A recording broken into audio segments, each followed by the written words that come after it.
UPIKE viewers, and welcome to the latest edition of Bear TV News. I'm Caitlin Good. And I'm Buddy Forbes. We're here covering several stories from across the UPIKE community. From spring break mission trips to political rallies, we have plenty of news for you. Unfortunately, we must begin on a tragic note as the university has to mourn the loss of one of our own.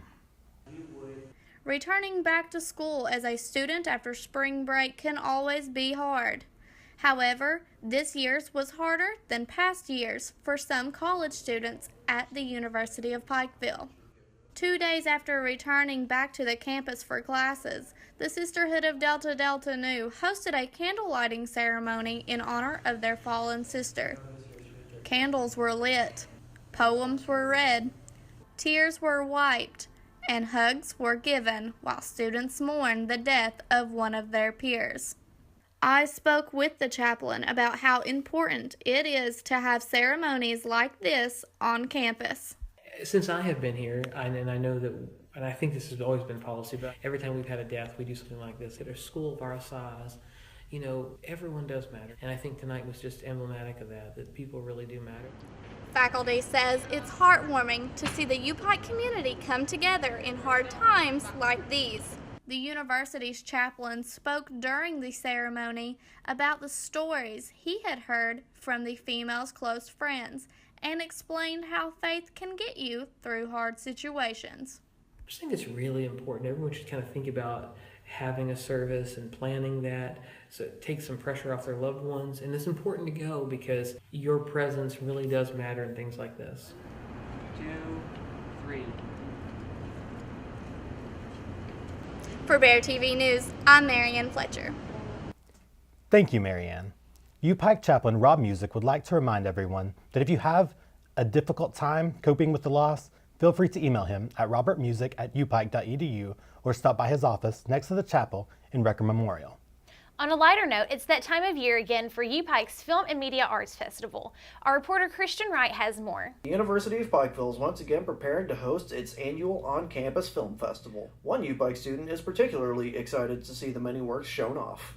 What I look forward mostly about this festival is pretty much our turnout, and also to see, how the audience really reacts to all our videos. I've also got one that I've submitted, so I'm very interested to see how the audience reacts, to see if they really like it. We also had the opportunity to speak with the head of UPIKE's FMA department, Andrew Reed, about his thoughts on the festival. We really just want this festival to be an outlet for filmmakers in the region to show their work and to network with other people, especially young people. That's why we're pushing these categories of high school, middle school, and college. And so we've emailed tons of schools in the region.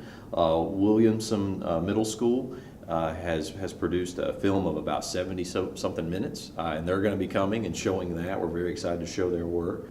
For those that are interested in checking out the film festival, I encourage them to go to our website, fmafest.org. We'll have a full PDF of the schedule of all the events. They can find out about some of the films that'll be screening. They can also check out our page on Facebook. They can search for UPIKE Film and Media Arts Festival. For more information on the FMA Fest, contact UPIKE FMA Professor Andrew Reed at upike.edu. For Bear TV News, I'm Christian Wright. Thanks, Christian. The FMA Fest will take place April 8th and 9th. It's free to attend and it's open to the general public. Many filmmakers will be on hand to answer questions after their screenings. 2 semesters ago, the Student Faculty Exchange Program here at the university welcomed visiting Professor Zhao Wen from China. Reporter Buddy Forbes spoke with Wen about his experience with the UPIKE community. In recent years, the University of Pikeville has implemented a Student Faculty Exchange Program. We had the opportunity to speak with visiting instructor of business, Zhao Wen, about his stay at the university. The university I'm working in China, and University of Pikeville has a faculty visiting exchange agreement, and I'm here part of that program. During his 2 semesters here at UPIKE, Wen has had the opportunity to compare Appalachian culture to his native culture. I wanted to see something new, experience something new. So that's one reason I'm here, and I'm actually learning a lot here. I'm enjoying my time here, enjoying my time with my colleagues of the office, and enjoying my time with brave American students. I hope the program can become a window for both institutions that they can learn from each other, become a window that they can see outside of the world. I think that if there's opportunity, our students from China can visit this area. I think they can benefit a lot through this type of exchange program. Also, our faculty will learn a lot from the program like this. For Bear TV News, I'm Buddy Forbes. Thanks, Buddy. The Student Faculty Exchange Program hopes to have more diversity in the community as the program continues to grow. The university's chaplain, Rob Music, took a group of students on a trip to Atlanta, Georgia this past spring break. The students encountered issues facing the homeless and aided them by serving food. It was a fresh experience for many of the students, and it taught them the importance of helping others. If you're interested in going on a mission trip, contact Rob Music at upike.edu. Up next, we have an exciting moment for some local UPIKE artists at the Alera Library.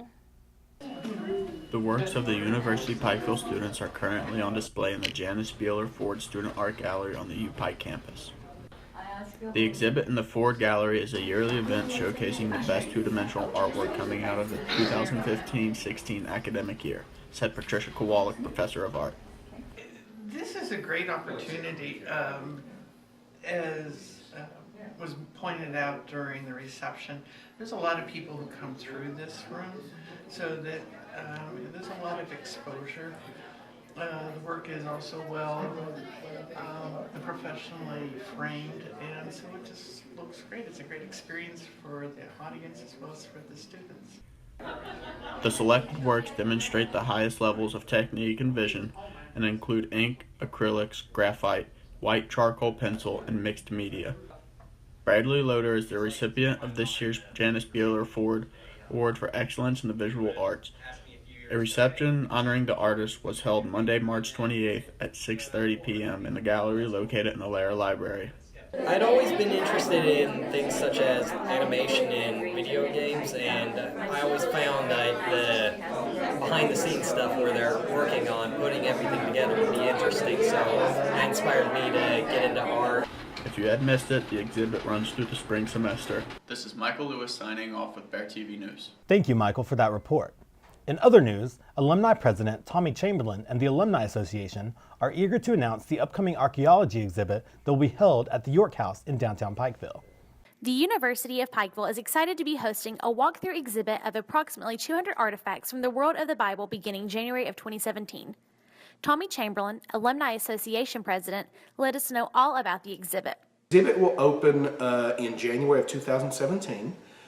It will last for at least 6 months. We're putting on our paperwork right now summer 2017, as we know we're going to keep it at least through the end of June. We're trying to determine if we want to keep it through July and August as well, but that hasn't been decided yet. So we're keeping it for a minimum of 6 months. It will be hosted at the York House, which is currently being renovated in downtown Pikeville, which is a Victorian mansion from the late 1800s. Viewers of the exhibit will get to experience artifacts from the biblical era as if they are going back in time. We'll focus on the excavations at the site of Khirbet el-Makadar, and Khirbet el-Makadar has 3 periods of history from the time of the conquest of Israel down to what we call the New Testament period or life of Christ, and then the Byzantine period. Then we will actually fill in the spaces that we don't have artifacts from Khirbet el-Makadar with artifacts from a museum. The opening of the exhibit allows locals and visitors alike to experience something that doesn't usually happen in our neck of the woods. It's an opportunity to see an exhibit like you would only see in a large metro area. To learn more about artifacts like the cup I'm holding, email Tommy Chamberlain at exhibit@upike.edu or visit upike.edu/exhibit. I'm Caitlin Good with Bear TV News. The exhibit will be open to the public during the summer of 2017. The exhibit will display 200 ancient artifacts, and 30 of those have biblical reference. Biblical archaeologist Bryant Wood will be featured in campus public events on April 29th and 30th. Botanical explorer Joseph Simcox has traveled the globe in what he calls a mad pursuit to document the edibles of this good earth. He has trekked through more than 100 countries on expeditions to study the diversity of edibles. His presentation, Shaman's Desert Men and the New World of Food, is offered in conjunction with the Appalachian Seed Swap set for April 2nd in Pikeville. The event is expected to draw hundreds interested in selling, trading, and saving heirloom seeds and learning about food preservation. UPIKE will host Simcox on Thursday, March 31st at 7 p.m. in Booth Auditorium. Up next, we turn once again to reporter Marianne Fletcher as she reported on a recent political rally in Pikeville.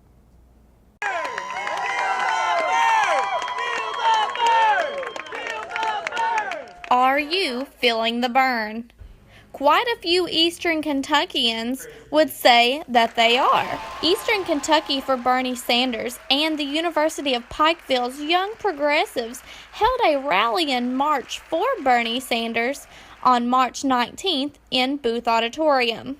Well, we're here today to show our support for Senator Bernie Sanders' presidential run. This serves as sort of a kickoff event for our Eastern Kentucky campaign for Senator Sanders. We're working to get Senator Sanders' message and his platform spread and trying to get it to resonate here in Eastern Kentucky. One of the problems we have on a statewide level is the fact that we don't get statewide leaders who are willing to have honest conversations about the state of the coal economy, for example, who keep selling this myth that if we can just kill the EPA, that our old way of life is going to come roaring back. And that's really a shame because they know that isn't true.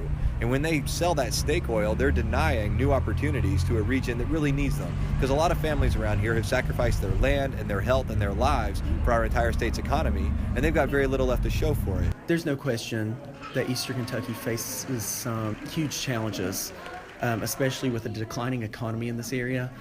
Poverty is running rampant, and we are just working to show the people that Bernie Sanders is your best interest. Wilder adds that it is important, even after an election is over, to stay involved with the political process. Talk to your elected officials, everywhere from the local level to your state reps and above, to let people know where you stand on things. And in fact, I would also encourage young people, if they really want to get involved, run for office. If you really want to push these ideas, get on the ballot. You never know, you might even win. For Bear TV News, I'm Marianne Fletcher. There were stickers, buttons, and campaign materials given out during the rally. Follow the page Eastern Kentucky for Bernie Sanders on Facebook for more information on later rallies. Up next, it's time for the sports update. Hello and welcome to the Sports Update. I'm Christian Wright, joined today by Marvin Miles. To start off, we turn it over to our reporter Rob Rundle for coverage on the UPIKE women's basketball team. The University of Pikeville's women's basketball team made history this year by winning their first ever NAIA tournament game.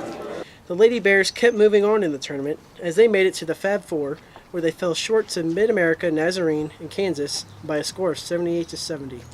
We had the chance to talk to UPIKE student Tristan Purcell about how he feels about the women's basketball team this year. As a student, I am very proud of our girls basketball team with all of their success. Typically, our school focuses mainly on the men's basketball portion, and our women's team really shined this year and surprised everyone, I believe. UPIKE trailed by 19 points in the second half before cutting it down to 4 with 4 minutes left to play, but came up empty as Mid-America Nazarene hit 9 of 11 free throws in the final minute to stay in front. The women's basketball team finished with an overall record of 26-9. They hope to carry over their success into next season and make it further into the tournament. Reporting for Bear TV News, Rob Rundle. Recently, the men's baseball team swept Cumberland in a 3-game series at the Phoenix home field. The scores to each of those games were 9-6, 8-4, and 10-0. Like most good teams, we've won games in a number of different ways. We've won games on the mound by pitching really well, throwing a shutout or giving up a couple runs here and there. And then we've also won games 10-9. Our first conference win was a 10-9 game where the pitching wasn't exactly what you'd like to see, but then we just out-hit the opponent and put up a lot of runs. The Mid-South Conference tournament will start May 5th at Bowling Green. Also note that the women's softball team swept the University of Cumberland Patriots in a 2-game series. Women's lacrosse will have their senior night at their upcoming game Friday, April 8th at 6 p.m. against Belleville Lindenwood at Bob Amos Park in Pikeville. That's it for the sports update. Let's send it back over to Buddy and Caitlin. Thanks, Christian and Marvin. Before we go, we at Bear TV News would like to congratulate Billy Cochran and Amber Mills, who are going to be declared president and the vice president of the UPIKE SGA, as no one else that submitted an application to run were eligible. We wish them the best in their upcoming term. I think that about wraps it up for this month's edition of Bear TV News. I'm Caitlin Good. And I'm Buddy Forbes, and we'll see you next time.